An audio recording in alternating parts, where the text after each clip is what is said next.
It's a pleasure to be here on our 8th breakfast with Tom Fox. Isabel, I think this means that this marks our 2-year anniversary for this event, which is great. It's amazing how popular it's become. And I attribute a lot of that popularity to our dear guest, Tom Fox, who's very popular in Brazil and almost does not need introductions anymore to speak here. He is the attraction of our breakfast.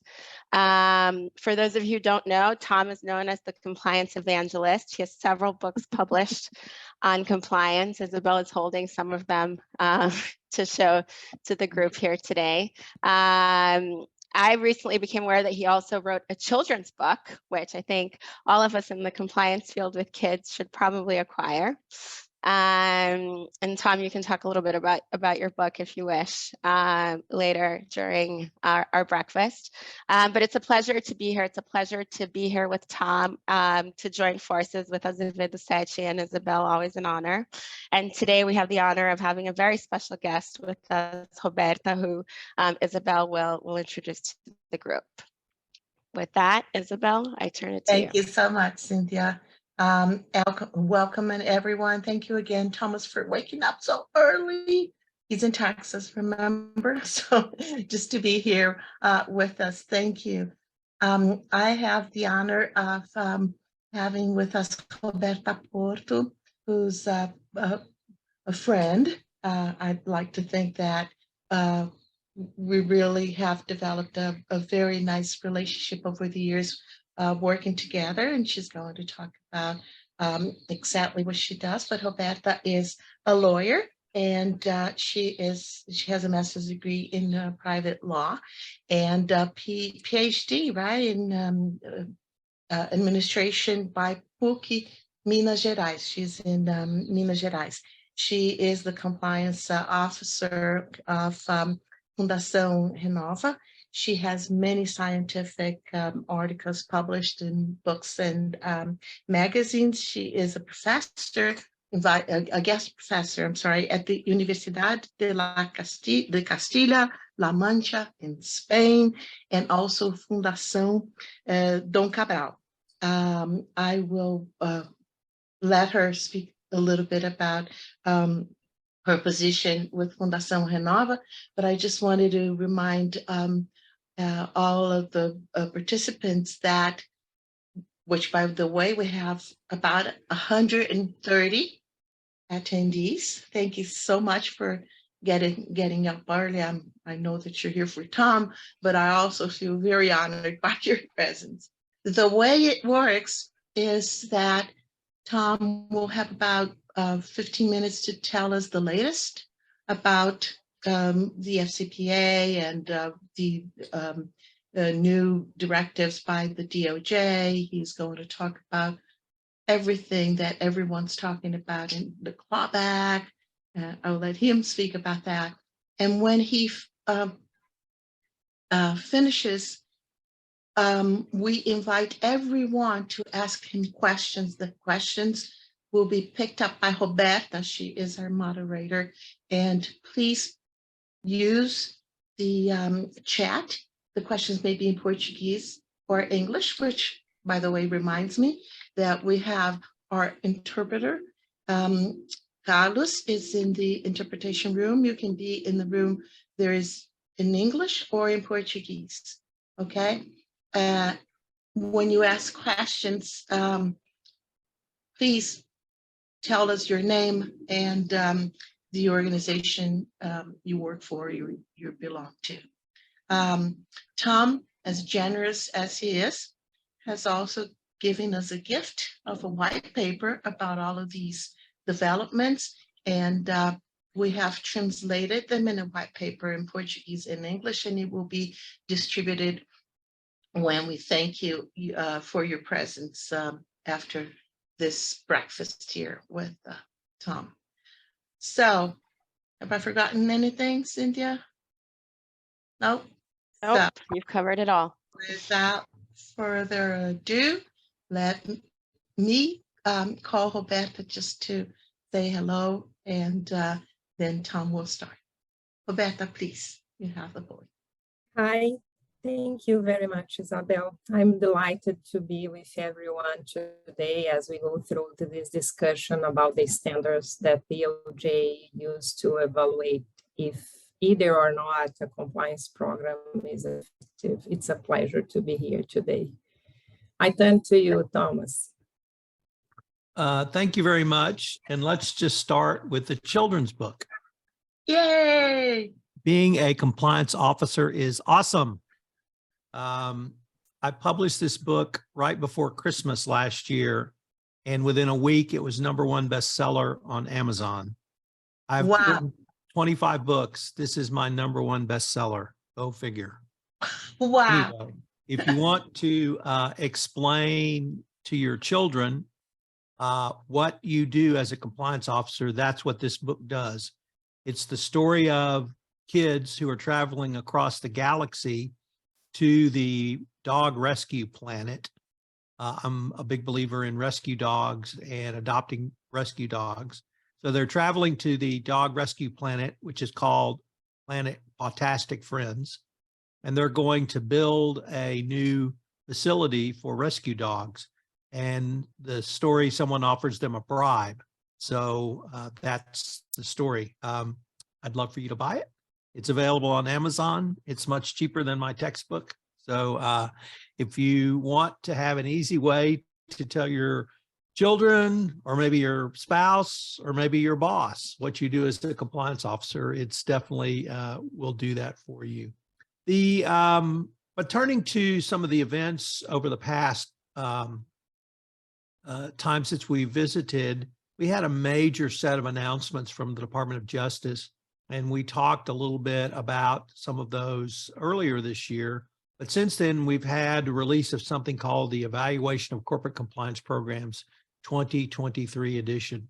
This is now the 4th edition of this document, and they've decided to call it the ECCP. So this is ECCP 2023. And Isabel was very generous in translating a white paper I wrote. So hopefully it will give you greater insight to some of the things I'm going to talk about today. But there were 3 key areas I would like to highlight for you, and then we'll open it up for questions.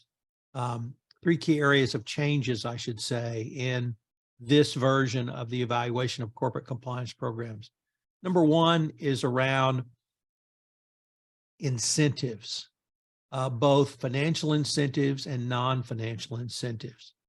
Incentives have always been a part of a compliance program. They've always been a part of the ECCP since it was first released in 2017.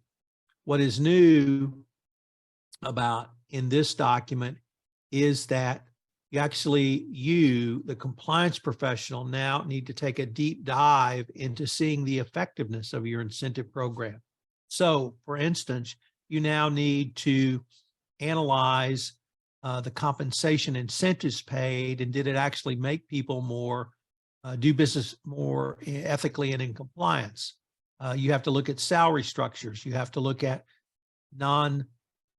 or discretionary bonus payments that the company may pay at the end of the year, quarterly, or whenever your company might pay them.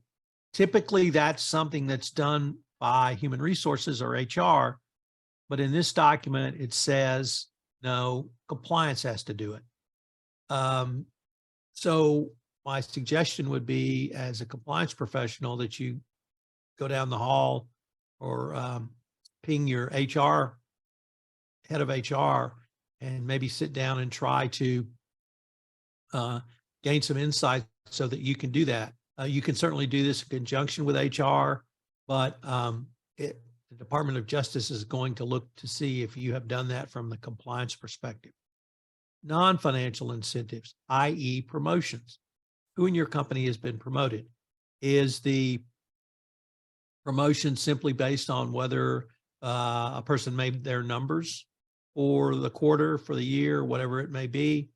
I like to tell the story of when I was with a major energy services company in the United States.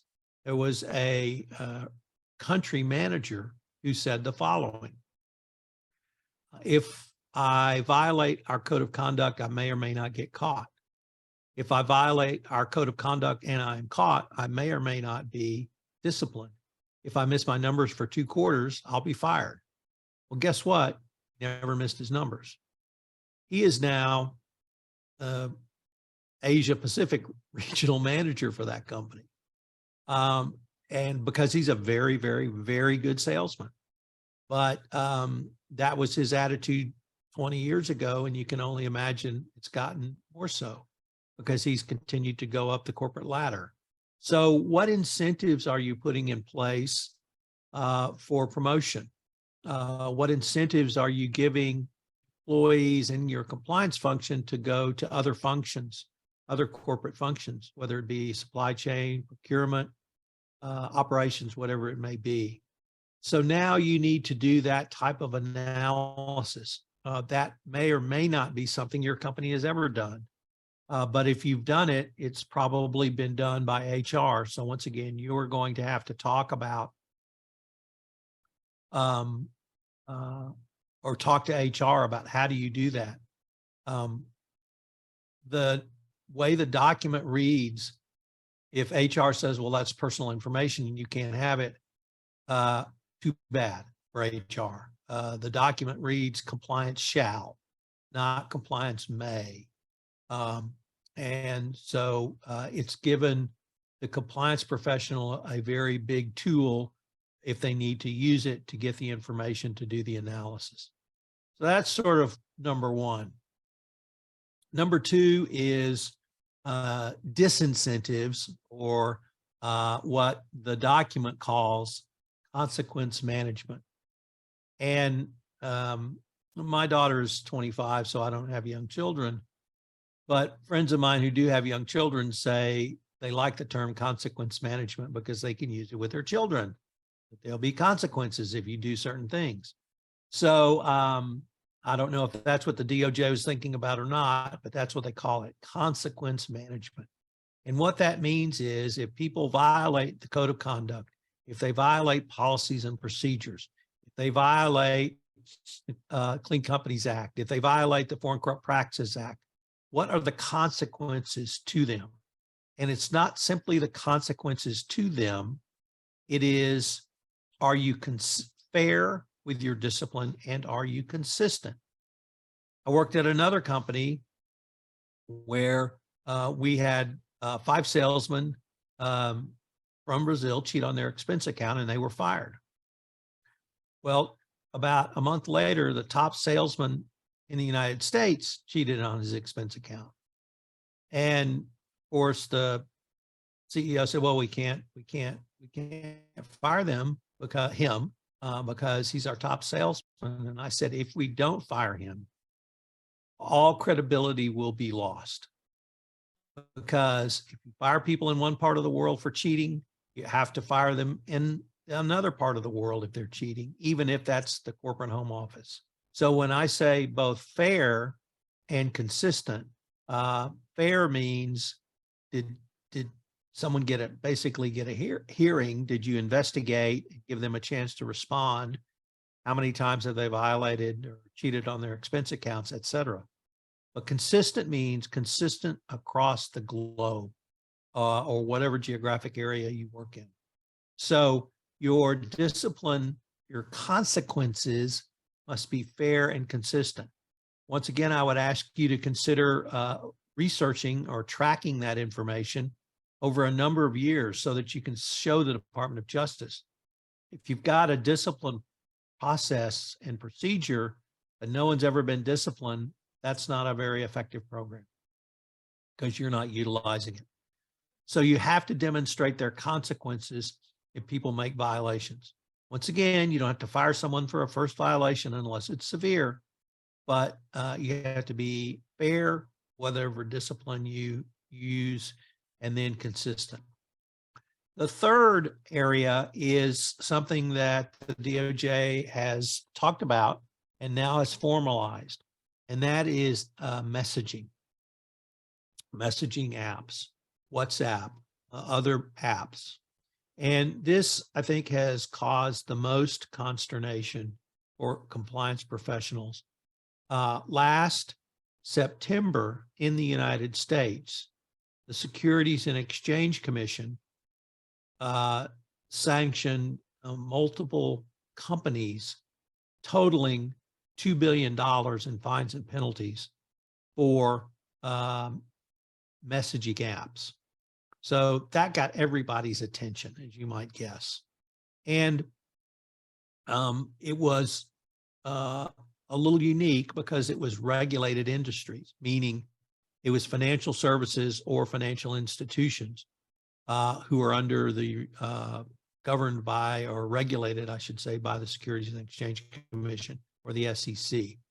But now the Department of Justice has said every other company, what I would call a U.S. public company, but any company that does business in the United States has to manage these messaging apps.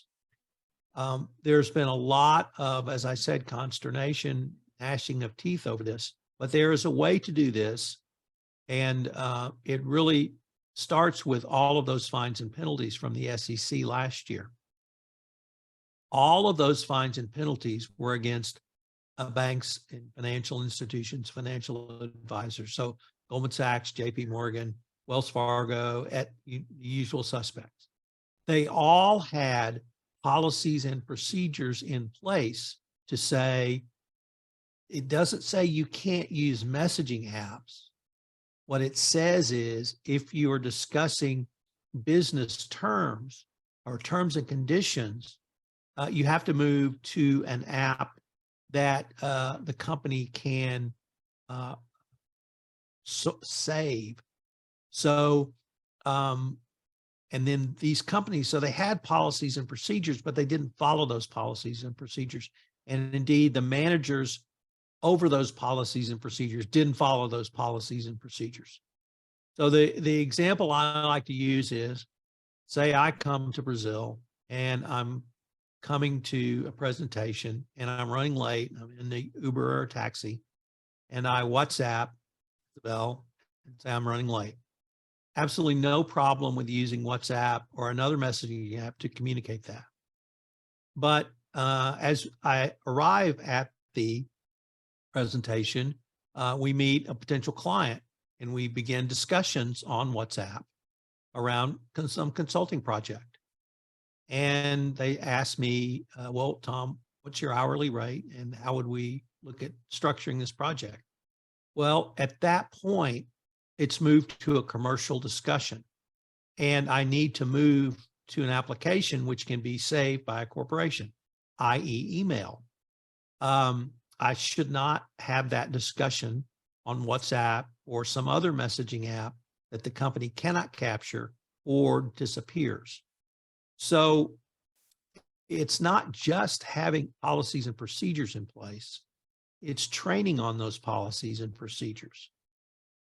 Now, you may or may not think this is possible for you to do because technology is moving very quickly. There are many different apps. You may allow employees to use their own devices, what we call BYOD. In the United States, bring your own device. Here's the answer. This is no different than any other risk you manage as a compliance professional. So what are the steps to manage a risk? Number one, assess that risk. Do you have employees who are using their own device? Do you have employees who are using apps on their phones that disappear, that are ephemeral? Have you issued company phones where this is going on? Whatever your risks are. Once you assess your risks, you put in a risk management strategy. That's the policies and procedures. But it doesn't end there because remember my example about me using WhatsApp to communicate with Isabel that I'm running late for this presentation. That is on the employee. That's training. So what you need to do as a compliance professional after you get appropriate policies and procedures in place is train your employees. Can you use WhatsApp or an instant messaging app for routine communications? Absolutely. This is not the land of business non-development.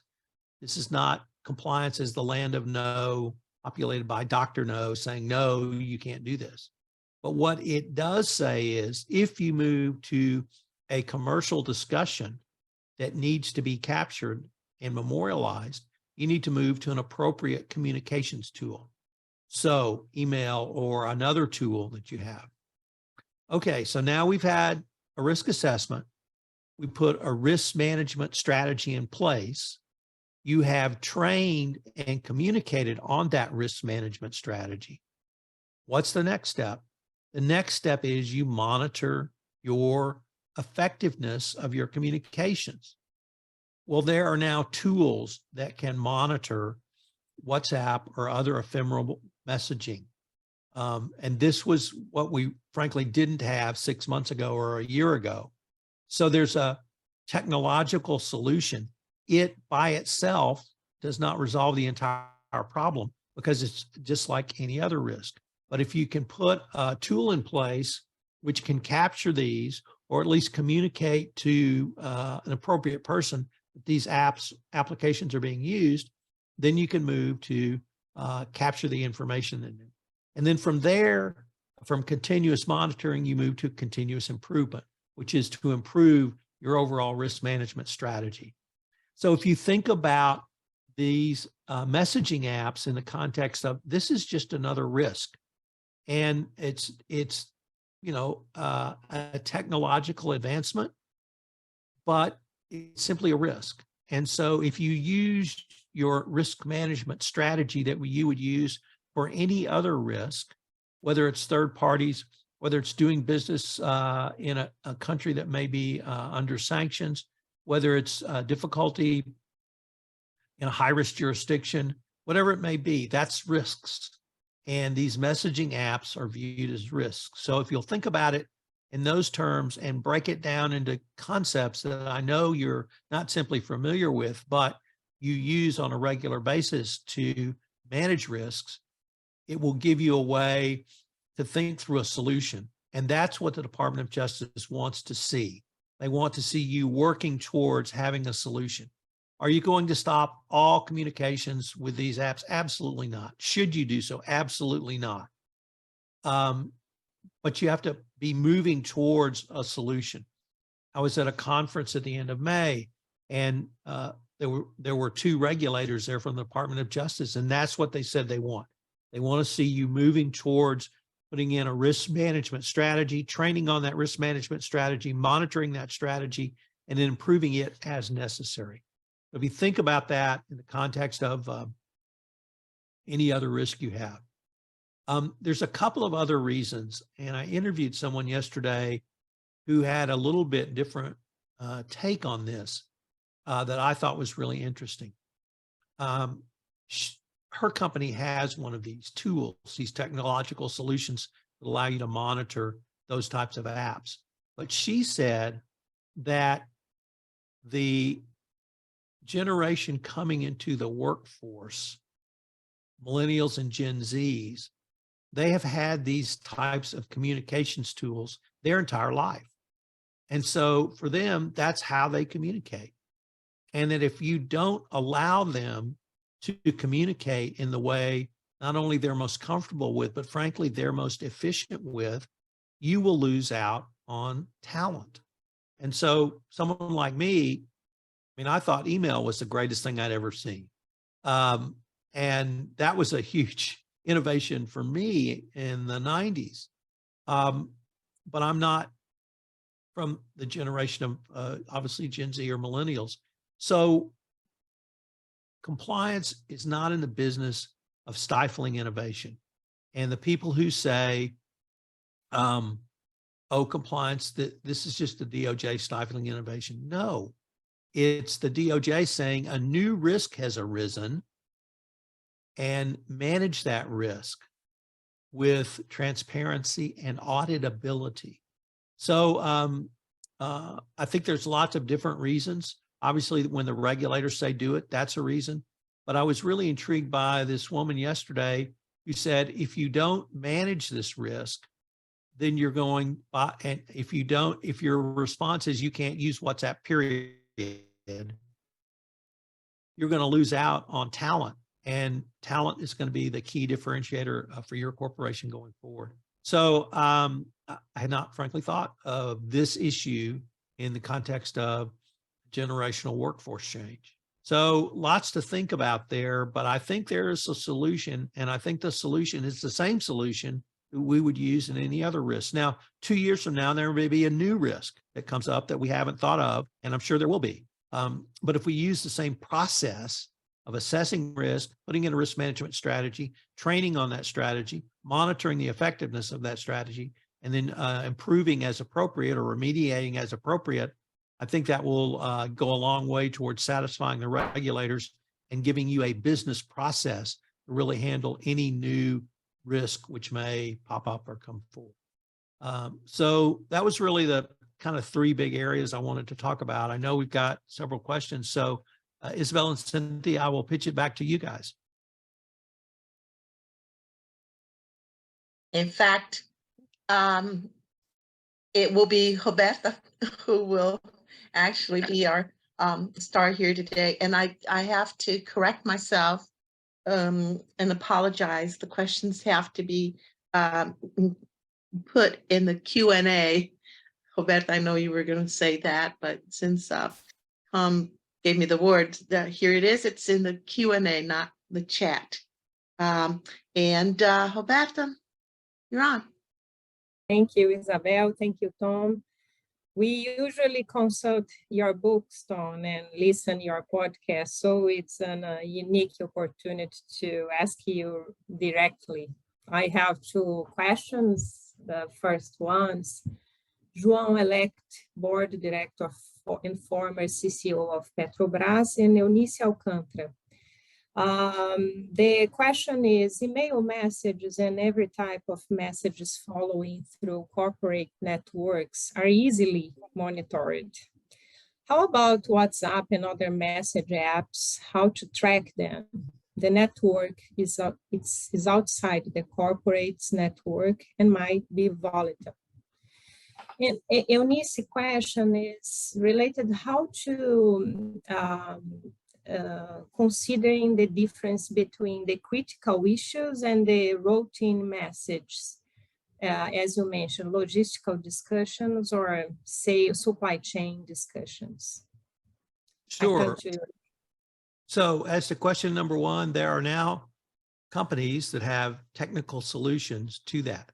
So there are companies that can put in applications on your phone which can monitor WhatsApp or other messaging apps.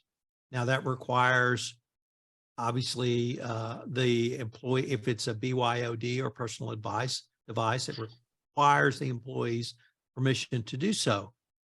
If an employee refuses that permission, that tells you you have a problem or potentially you have a problem. But there's tech solutions now that can do that. And I don't want to advertise for any companies on this presentation, but if anyone has a question of who are some of the companies that are doing that, I'm happy to, you can email me and I can email you back some companies or some contact information. But there are tech solutions out there now. I was surprised when I heard that, but when I thought about it, I shouldn't be surprised. If there's an issue, somebody's going to figure out an answer, and their answers have been figured out.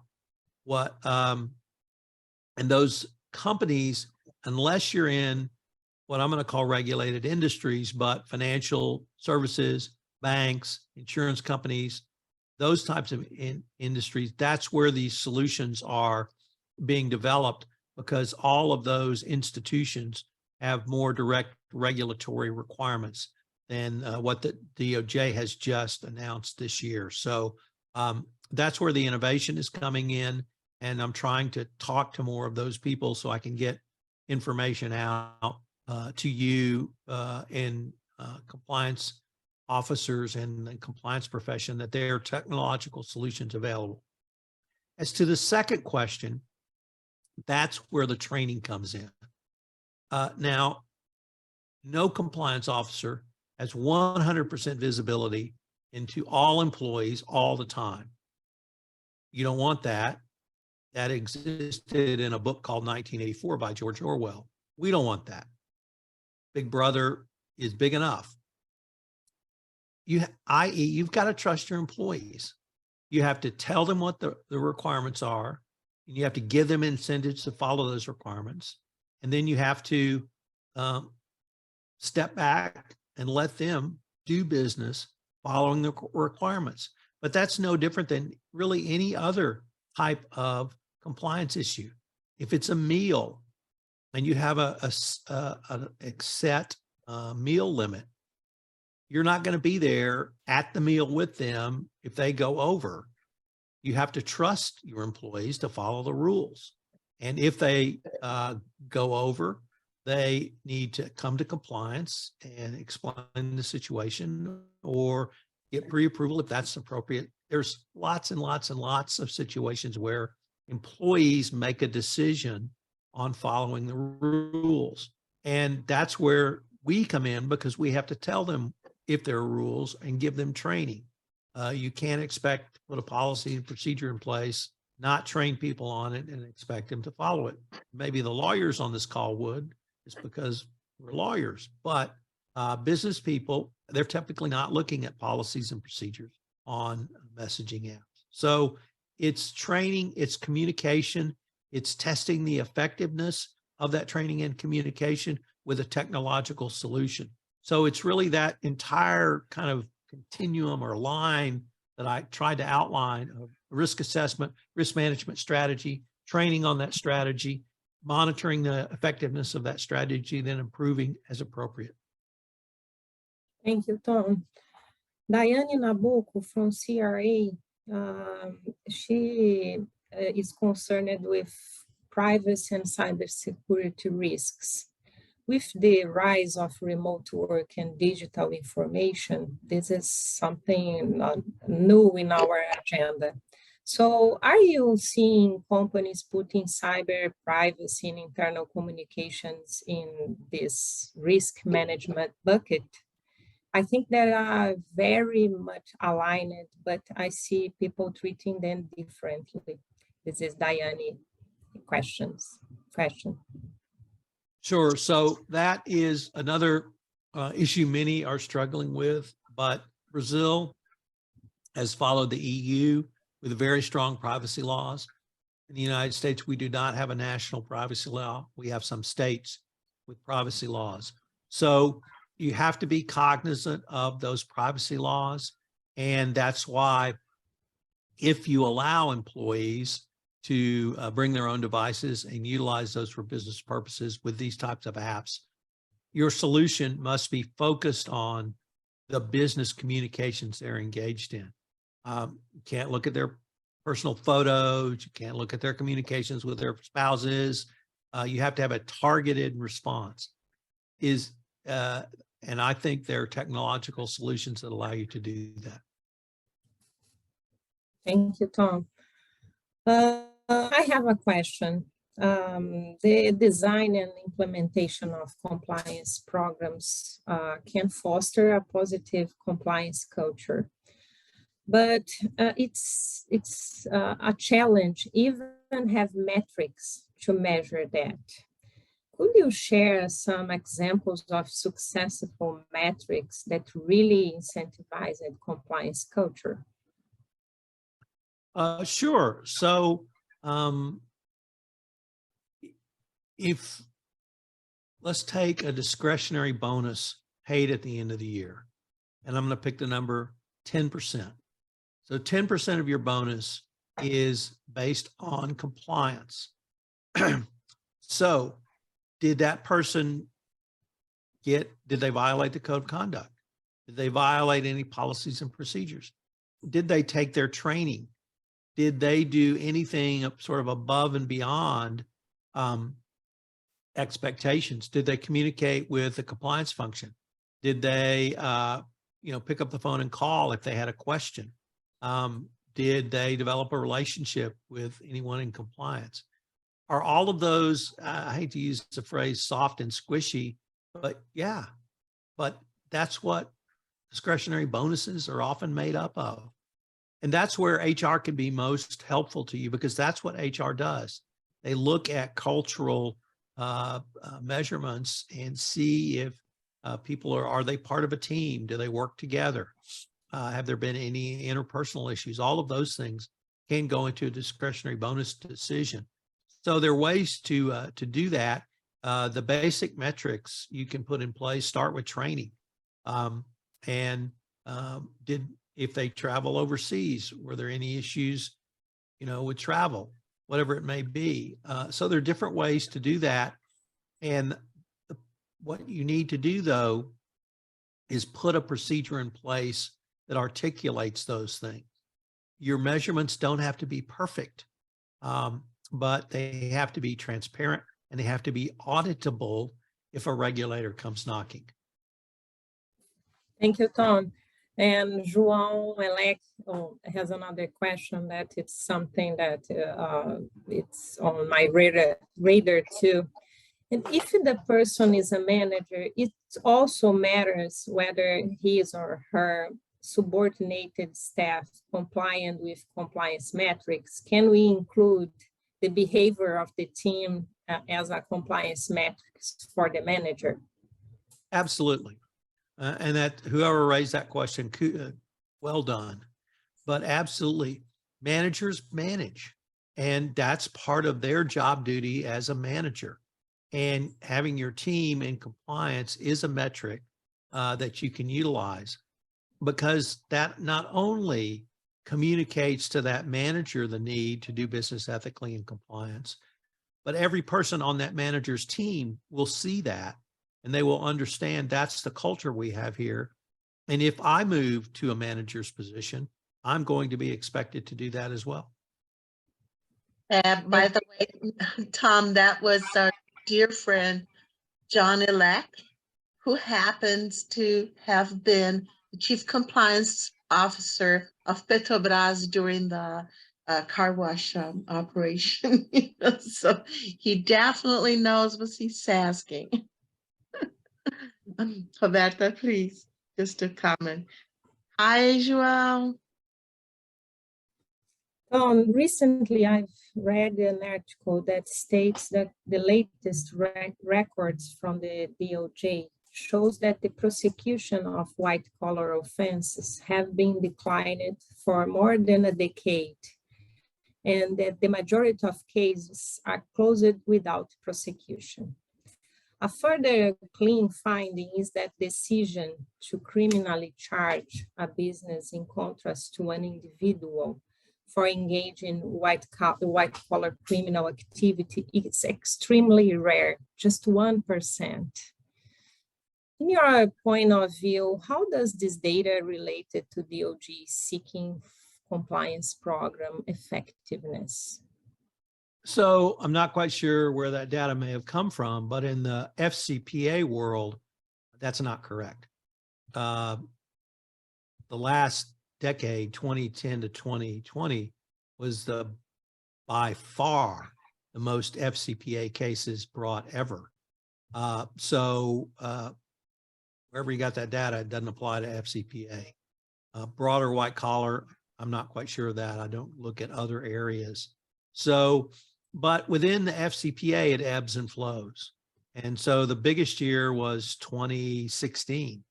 And obviously the Petrobras case generated multiple other FCPA enforcement actions.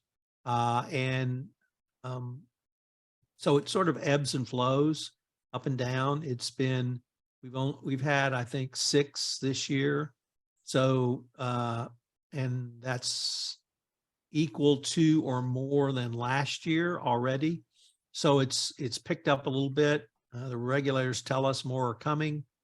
We had three, I think, in May. We haven't had any in June yet, but it's still early. Enforcement, it goes up and down naturally. And there's, although we obviously measure it by years, that's not really a valid measurement for FCPA enforcement. In terms of individual prosecutions of companies, the DOJ has moved towards requiring more guilty pleas from companies. And in terms of individual prosecutions, most of those are either, people plead guilty without going to trial. Although we are coming up on a couple of high profile trials, but those really tend to act more, I think, as examples. All of us can point to say, see, that can happen to you. So we've got a big one coming up with 2 senior executives, a general counsel and a CEO of one company called Cognizant Technologies. And if they're convicted, that's going to send a very strong message to get more executives doing the right thing. So I don't think, I should say, I have looked at all of the enforcement numbers from 2000 to 2023. And I know from 2010 to 2020, we had an explosion of the number of cases, and we had an explosion in fines and penalties. So in the FCPA world, and then the department has said they're moving towards more individual prosecutions, and we just have to see how that's going to work out. Tom, I just want to squeeze in a question about companies. So have companies defended themselves, or do they usually plea? Have there been a single case where a company actually has gone to trial to defend itself against FCPA claims, or do they all end up in DPAs or NPAs? In Or settlement agreements, for that matter. Can we limit it to the 21st century? Yes, please. There have been no companies have gone to trial. Ever. No, in the 21st century. Oh, okay. There were some in the 80s and a couple in the 90s. Okay. But sort of in the modern era of enforcement, no one has gone to trial. Okay. Now, is this because it's cheaper to settle and to keep this under the radar? Well, it doesn't keep it under the radar because it's public if there's a resolution. But I'm not going to ask how many people are trial lawyers on this call, but I'm a recovering trial lawyer. And it's not in any company's interest to go to trial on a criminal charge. It's always in the company's interest to settle. Whether you call it a good settlement or a bad settlement, it doesn't matter. What companies want is certainty. What investors want is certainty. And the fine may be $3 billion, but the reality is it's not the amount of money that matters. It's the certainty of knowing, okay, we have to pay $3 billion over the next 3 years. We'll reserve for it. We'll cut whatever we have to do. We'll borrow the money. We'll issue more stock, whatever it may be. And so companies really aren't in the business of going to trial. They're in the business of moving forward with some degree of certainty. So I think that's the reason companies don't go to trial. Thank you. That's a question I've always had. Back to you, Roberta. Thank you. Dawn, I have a question from Isabella Holanda. Could you share examples of companies that have been particularly effective in fairly and consistently applying consequence management across the globe? What can we learn from their corresponding journeys? Unfortunately, that type of information is not available publicly. And the reason is, unless there is an enforcement action, we don't know who may have been fired. What I can tell you is companies that have gone through enforcement actions, if they have fired or disciplined employees, that information is part of the settlement documents. It doesn't identify the employees. It may identify a class of employees, but that may be a different sort of focus in what you're looking for. So unfortunately, that's not information that's publicly available. I can tell you about companies that will talk about, we have this disciplinary process and we follow it. But in terms of numbers of employees disciplined or consistency or fairness, that's unfortunately not information that's available to me or in the public record. Thank you. If I may. Sorry, Isabel. No, you go ahead. I have a question, but please go ahead. You first.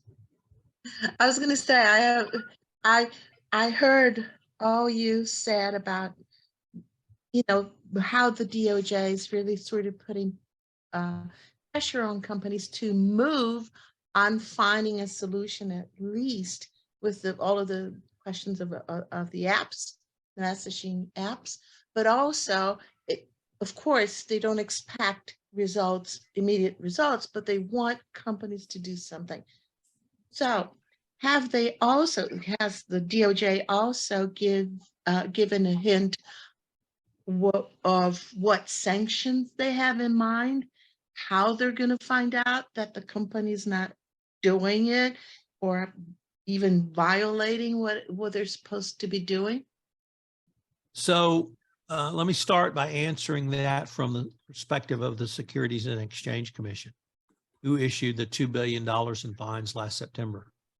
Regulated industries, financial institutions, financial dealer brokers, insurance companies, et cetera, they have an obligation to affirmatively show that to regulators, the SEC.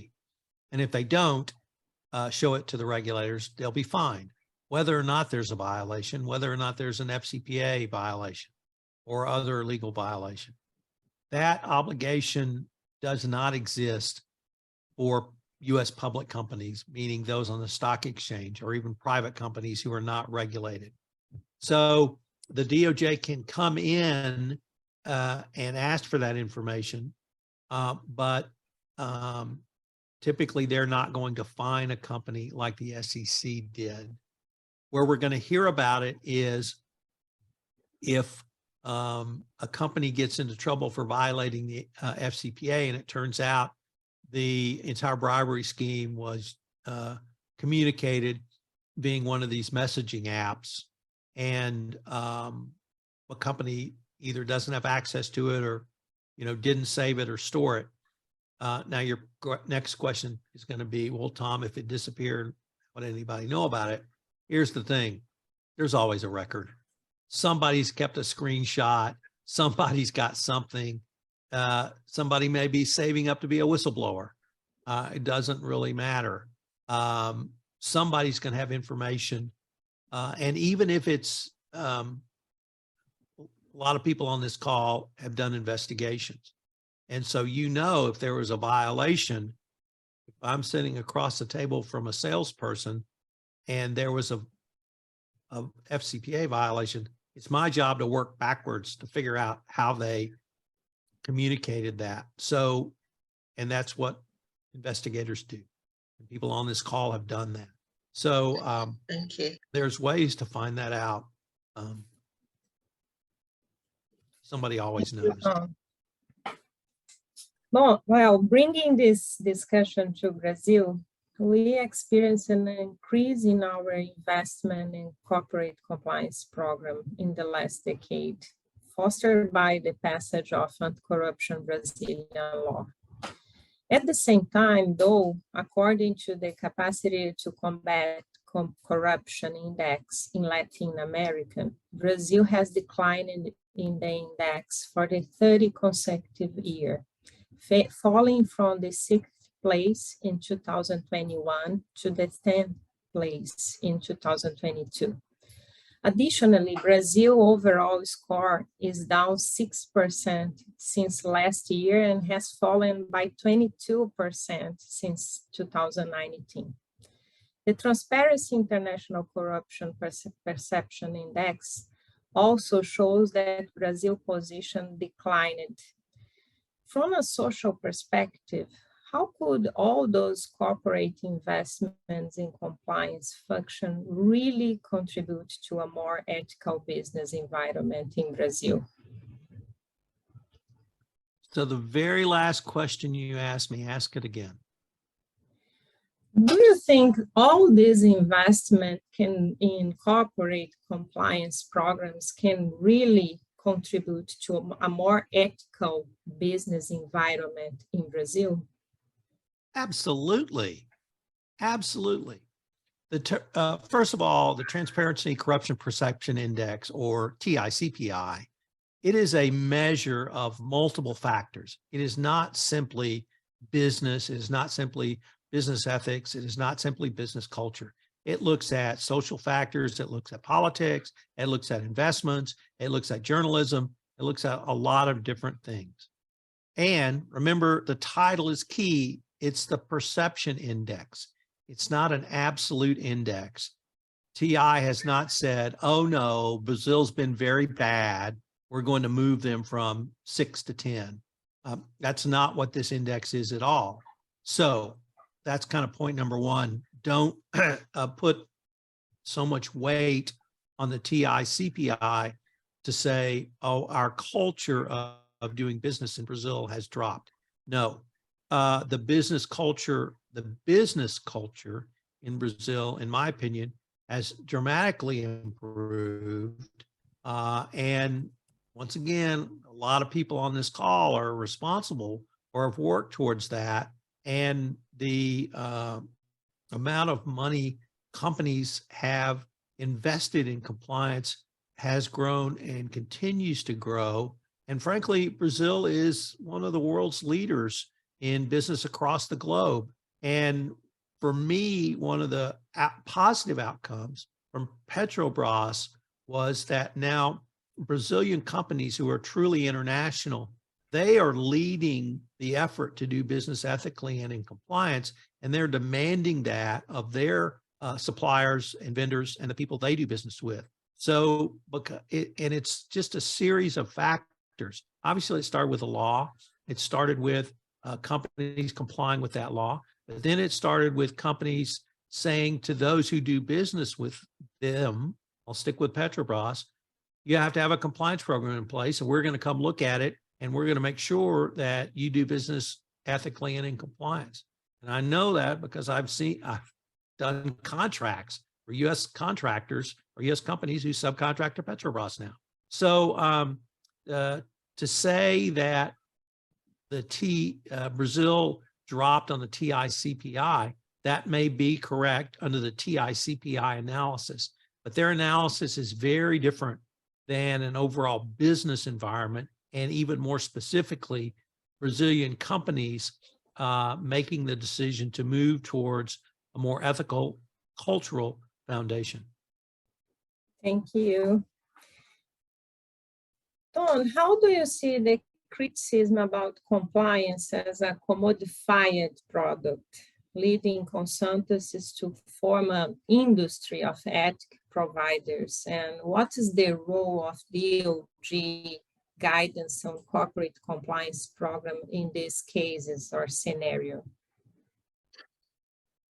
So I didn't fully understand the first part of the question. Is it an increase in compliance companies or services?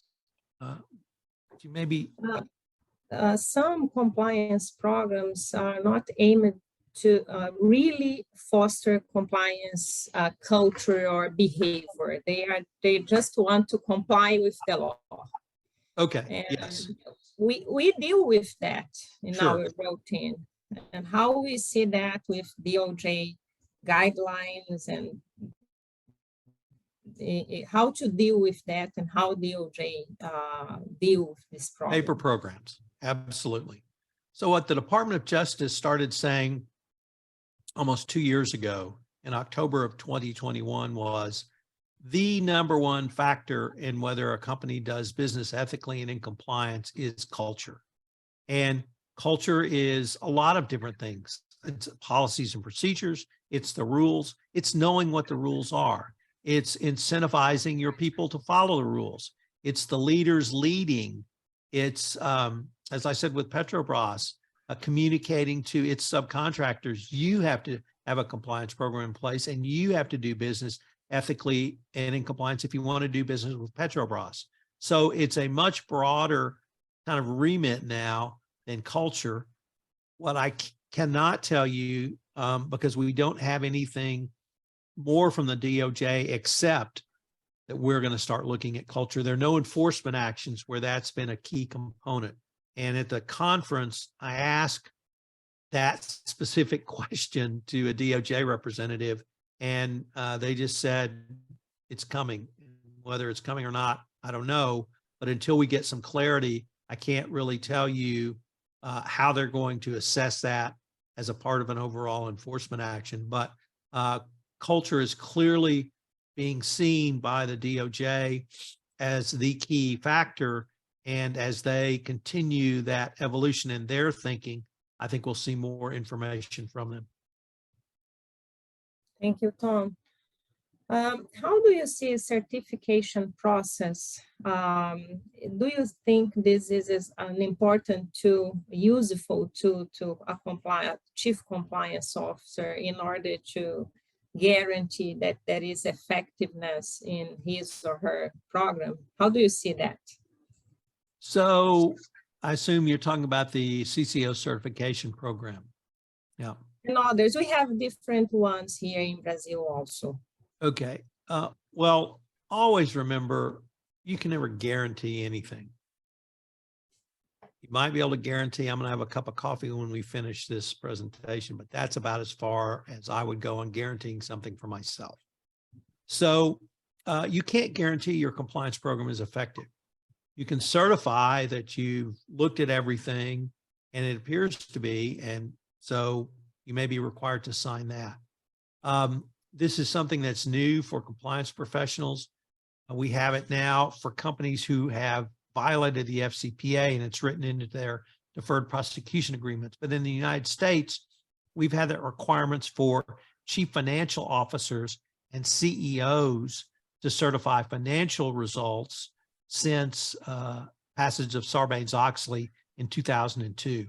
So there's a model in place for corporate officers to certify, and I suspect that's what we'll move towards in the compliance arena as well. So I was a corporate lawyer when Sarbanes-Oxley went into effect, and I had to go through and certify that the contract, I was a transactional lawyer then, that the contracts I'd worked on met the requirements for Sarbanes-Oxley. And so I'm familiar with that. I've been a manager where I had to review the people under me, their certifications. So it just, you can do that and roll it up. And I think that's where probably we're headed down the road in compliance, but we're not there yet.